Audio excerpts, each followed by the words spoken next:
gente sacrificaba, se quería hacer una nueva Argentina, una Argentina sin argentinos, una Argentina sin gauchos, porque eso eran malos elementos, y traer el reemplazo de los gauchos, como decía Alberdi, que después se arrepintió de haberlo dicho, traer ingleses, anglosajones, porque darían mejor ejemplo para una constitución anglosajona, una constitución a copiar, que los elementos criollos. En esta época hay dos constituciones, una que fue dictada en Santa Fe, que fue estudiada y fue votada en 10 noches. Vean qué rapidez para hacer una constitución, pero 10 noches que no era mucho porque era copia de la constitución norteamericana, es decir, nada argentino hay allí. Y la otra, que es la constitución del Estado Soberano de Buenos Aires, que acepta la esclavitud, tampoco tiene nada de argentino. Después se ha resuelto mantener la constitución votada en Santa Fe con algunos arreglos, y acá entramos en la época del predominio de Buenos Aires, es el dominio del puerto sobre el país. Urquiza, acostumbrado a traicionar a todo el mundo, ha traicionado a su propio partido, ha dejado que se mueran los urquicistas, los pobres gauchos que gritaban viva Urquiza y levantaban la cinta punzó del federalismo y quedan masacrados por los Andes y Rázábal y Garzábal y tantos coroneles de Mitre. Y sin embargo en nuestra historia pasa eso por una época, un acto de civilización, era el asesinato civilizador. Bien, ahora se forma una nueva Argentina, una Argentina sin argentinos, fuera de la clase alta. Los de abajo quedan eliminados o por las guerras que hace los ejércitos triunfantes de Pavón en el interior, o por las guerras de indios que se inventan ahora, porque en la época de Rosas ya no hubo guerras de indios. Rosas había acabado la conquista del desierto y se había arreglado con los indios. Entonces no había malones, ni perjuicios, ni nada. Rosas los protegía. Ahora no. Ahora se abandonó a los indios la pampa para que los indios hicieran malones y la ocupara Calfucurá con sus malones y se llevara el ganado a Chile. El ganado de los estancieros de fronteras, que eran los estancieros federales, eran los estancieros rosistas, porque la parte de fronteras había sido dada a los soldados que lucharon por la Confederación. Se los eliminaba a ellos, y es ahí entonces cuando se hace la política de cantones, mantener cantones, donde se mandan a los gauchos a morir, a morir y que maten indios. Es decir, se va a eliminar a los indios con los gauchos y a los gauchos con los indios. Martín Fierro, nuestro poema, no es un poema de imaginación, cuenta la realidad, cuenta lo que se hace con el gaucho, cuenta la eliminación del hombre de campaña nuestra. Un hombre trabajador, honrado, con su casa, con su familia, con su mujer, con sus hijos, que el domingo se ha ido a jugar a las bochas o a la taba, al boliche, y que es arriado y llevado a la frontera en malos caballos y con malos fusiles a pelear contra los indios, y que pasa allí gran parte de su existencia luchando contra indios que los podían, hasta que un día, después de mucho tiempo de estar con ellos, consigue escaparse y vuelve a su rancho y no encuentra más que la tapera, y su mujer se la llevó al comisario y los hijos han desaparecido, y entonces el gaucho bueno se hace gaucho malo de repente. Ahora se convierte en un malevo, en un hombre que va a salir a pelear, a matar, hasta que al final se refugia con los indios en la final de la primera parte de Martín Fierro, porque considera que los indios tienen más corazón que los cristianos unitarios. Bien, esta época, donde tenemos que agregar también para matar al criollo, la guerra del Paraguay, una guerra inicua, una guerra para defender los intereses de Brasil en Paraguay. Nosotros al servicio de Brasil, claro, si Brasil nos había quitado a Rosas. Entonces la oligarquía defiende a Brasil y va a arriar gauchos para que mueran en los campos paraguayos, en los cañadones paraguayos, para que los gauchos argentinos maten a los paraguayos y los paraguayos matan a los argentinos y se eliminen estas dos excrescencias, como dice Sarmiento, esta barbarie. Esa es la guerra del Paraguay. Bien, cuando se acabó esos episodios, cuando se acabó los episodios de las guerras del Chacho, cuando se acabaron los episodios de la guerra de López Jordán, de las guerras de indios, de la guerra del Paraguay, ¿qué es lo que queda de la Argentina? Queda una oligarquía, quedan gente que han sido gauchos o orilleros, que viven en las orillas de los campos, que ya han perdido su industria, porque las nuevas leyes de aduana han quitado las ventajas que le daba Rosas y ahora establecen la libertad de introducción de mercaderías inglesas, que entonces se fabrican en Inglaterra y no se fabrican en la Argentina. Y trae el ferrocarril, por supuesto, con capital criollo, pero en manos de los ingleses. Se va a acabar también las carretas y con todos los trabajos de los criollos, de los pocos criollos que van quedando, que quedan reducidos a gente de cárcel, como se cuenta en Bertino, o orilleros o malevos de las ciudades, sobre todo de Buenos Aires, donde todas las virtudes del criollo son tergiversadas. De su valor lo hicieron compadrada, de su estolidez lo hicieron insensibilidad. De esa manera desaparece el criollo, la clase baja, y va a ser reemplazada, lo había querido Alberdi, por inmigrantes. Alberdi quería que vinieran anglosajones, ingleses o norteamericanos, que para él era la raza superior, las razas viriles, como le llamaba, que creía que era necesaria también porque la raza inglesa era la única que podía establecer la libertad. La libertad, estoy citando de memoria Alberdi, como el vapor, es una máquina inglesa de origen. Sin esa raza sería imposible aclimatar la libertad entre nosotros. No se gana nada mejorando a los habitantes autóctonos. En Paraguay y en Chile saben leer todos los niños, aún los niños pobres. Sin embargo, no valen nada al lado de un obrero inglés que muchas veces no sabe ni la O. En palabras de Alberdi, en su libro absolutamente desconocido, aunque se lo nombra mucho, que se llama Bases. Bien, pero no llegaron los anglosajones. Otra inmigración distinta se coló por los puertos de Buenos Aires y Rosario. Eran meridionales, italianos,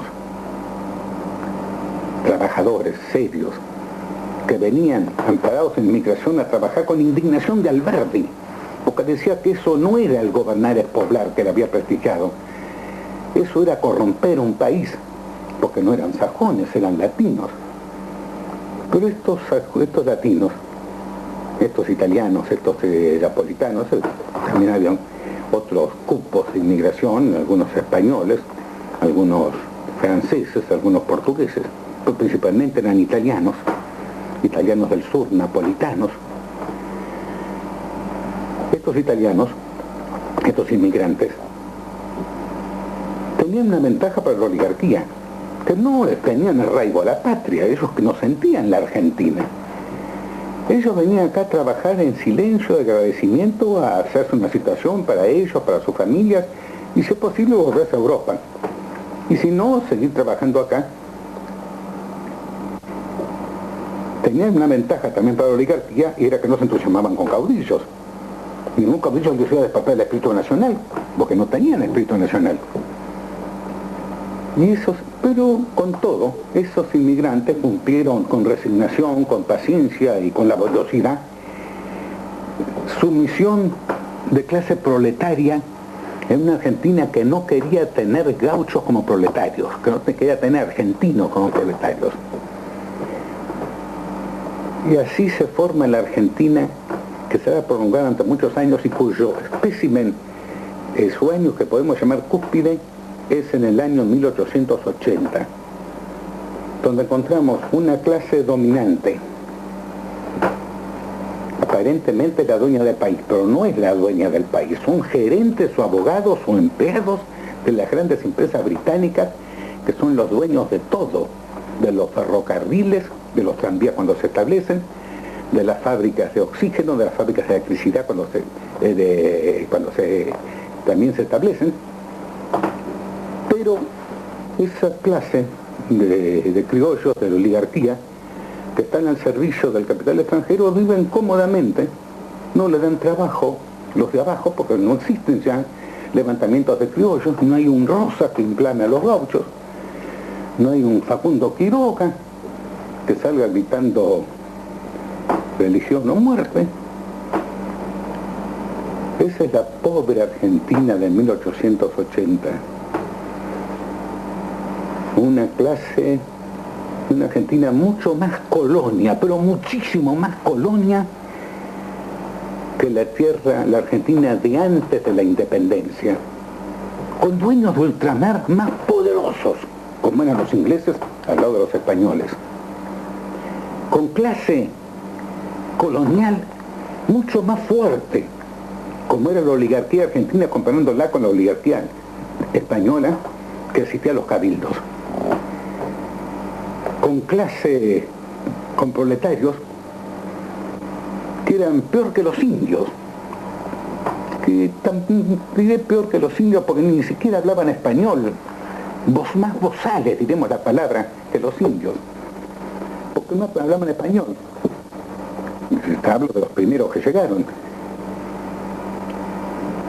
Y de cuando en cuando, con algún lugar como se tenía en la época de las colonias españolas, en que había nativos, lo que quedaba de los gauchos, que ocupaban algunos pequeños lugares y en las orillas de las ciudades, dedicados al delito, que era su única profesión, la única profesión, lo único que podían hacer, al delito o a vender su voto en las parodias electorales, o a compadradas, o a ponerse al servicio de la oligarquía como ahijados. De ahí la palabra compadre, que llamaban al patrón. Bien, esa es la Argentina de 1880. La clase superior se divide entre mitristas o alcinistas, pero no hay ninguna diferencia entre unos y otros, son luchas simplemente personales. No se puede encontrar diferencias entre unos y otros. Quizás algunos encuentran que son más populares los alcinistas que los mitristas, y más militares los mitristas que los alcinistas. Sí, pero se pasan turnándose en el poder, haciendo revoluciones, donde mueren algunos de los chinos, los pobres chinos del escuadrón, o de los soldados. No van a morir los patrones, los chinos que se inmolan por lealtad criolla y que van cayendo hasta que por fin llega la conciliación o el acuerdo y Mitre y Alsina se dan un abrazo histórico y se reparten las posiciones. Esa es la historia argentina a través de las revoluciones de 1874, de 1880, en todo el periodo que nosotros llamamos la generación del 80. Es decir, que llamamos la Argentina del 80. Algunos ven allí una generación del 80, los nacidos después de Caseros. Creo que entre ellos no hay grandes figuras. Mucho más importante es la generación de la época de Rosas, donde por lo menos produjo aún en los elementos contrarios a Rosas un Alberdi, que se le puede decir lo que quiera porque era un hombre inteligente, o un Sarmiento, que era todo, diría las barbaridades más grandes, pero en el fondo tenía corazón argentino. La generación del 80, fuera de un Leandro Alem, un Hipólito Yrigoyen, un Adolfo Salsilla que descubrió la historia argentina, que se dio cuenta de la gran falsificación que había en la historia argentina. Adolfo Salsilla, que quiso un día escribir la historia de Rosas, él era de familia antirrosista y él era antirrosista, quiso escribir una historia de Rosas documentada, y se documentó primero con los diarios de la época de Rosas. Se encontró una Argentina tan distinta que le llamó la atención. Pero esto era un país magnífico, era un país donde había absolutamente democrático, donde el demo era una realidad. Un país que hacía temblar a Inglaterra y Francia, pero eso no se contaba en las escuelas. Un país que era dueño de su industria, que era dueño de su economía. Y cuando le preguntó a un viejo amigo de Rosas, que se veía mantenido en Buenos Aires un poco ocultamente, o que había habido una gran persecución a todos los rosistas, cuando le preguntó a Bernardo de Irigoyen, que allá en su juventud había sido la cabeza más importante de la juventud rosista, le preguntó sobre esa Argentina que descubría en los viejos y amarillos papeles. Don Bernardo de Irigoyen le dijo que se fuera a Londres. Don Juan Manuel de Rosas había muerto, pero estaban sus papeles en la casa de su hija Manuela en Londres, que estudiara allí y allí vería la historia. Porque Rosas, don Juan Manuel, después de la batalla de Caseros, en el momento de irse del país, no llevó dinero, no se le ocurrió llevar dinero, pero llevó todos los papeles, porque sabía que lo iban a quemar, que lo iban a perseguir, que los iban a secuestrar, y llevó toda la documentación donde estaba toda su historia. Y entonces, allí saldría, se fue a Londres, y ahí se encontró con una Argentina tan distinta a la que él veía, una Argentina donde los valores morales valían más que los valores materiales, una Argentina donde había pueblo, un pueblo digno, una Argentina donde había patria, una Argentina que entusiasmaba al lado de la pobre Argentina que estaba viendo ahora, y de resulta se escribió su libro, que hoy se llama Historia de la Confederación Argentina, que es el primer libro revisionista. Bueno. Claro.